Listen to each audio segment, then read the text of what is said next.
Demo di Polda Maluku, penjual roti keliling protes anaknya ditangkap setelah lolos seleksi Tamtama. Isak tangis warnai aksi unjuk rasa pasangan suami istri di depan gerbang markas Kepolisian Daerah Polda Maluku Kamis 8 Februari 2024. Ialah Abdul Majid dan istrinya Halimah terlihat tak kuasa menahan sedih lantaran anaknya Faisal Rahman terancam gagal mengikuti pendidikan di Pusdik Brimob Polri di Watu Kosek, Jawa Timur pasca lulus seleksi Tamtama Polri 2023. Serupa aksi bisu, Abdul dan istrinya yang hanya seorang penjual roti keliling membawa poster berisi pertanyaan tentang nasib anaknya. Putra sulungnya itu kini berada dalam tahanan Mapolsek Sirimau untuk kasus penganiayaan di tahun 2021. Padahal Sabtu 10 Februari 2024, anaknya itu dijadwalkan berangkat mengikuti pendidikan sebagai seorang calon prajurit muda. Kurang lebih 15 menit berdiri di depan gerbang, sejumlah polisi kemudian menghampiri dan mengarahkan keduanya untuk menjelaskan tujuan aksinya ke petugas Propam Polda Maluku. Kepada awak media, Abdul menegaskan jika anaknya adalah korban salah tangkap aparat Polsek Sirimau.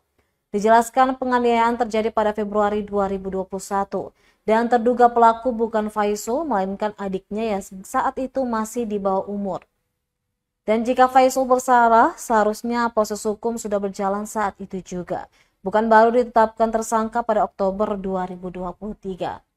Menyusul penahanan pada hari Kamis 8 Februari 2024 atau H-2 keberangkatan ke Watu Kosek. Lanjutnya, jika dia dalam proses hukum, maka tidak mungkin lolos tahapan seleksi Tamtama. Apalagi sejumlah kelengkapan administrasi malah dikeluarkan oleh Polsek Sirimau. Menurutnya banyak kejanggalan dalam proses hukum. Dikonfirmasi terpisah, Kabid Humas Polda Maluku, Kombes Pol Rumohoirat, menegaskan chassis atas nama Faisal Rahman batal diberangkatkan lantaran sudah ditetapkan tersangka dan telah ditahan. Dia pun dinyatakan gugur oleh karena tersangkut kasus hukum.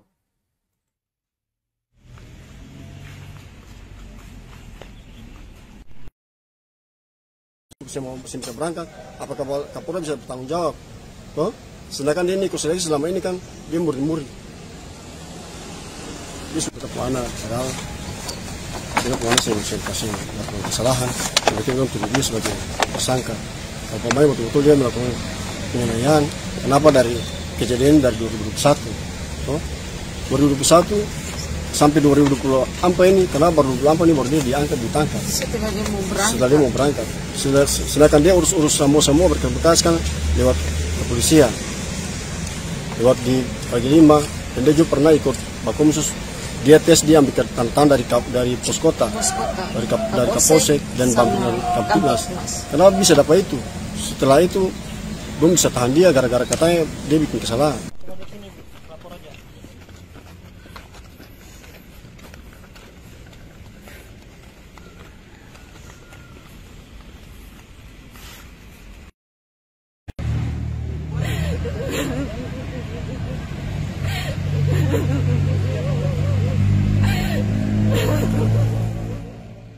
Download Tribun X sekarang, menghadirkan lokal menjadi Indonesia.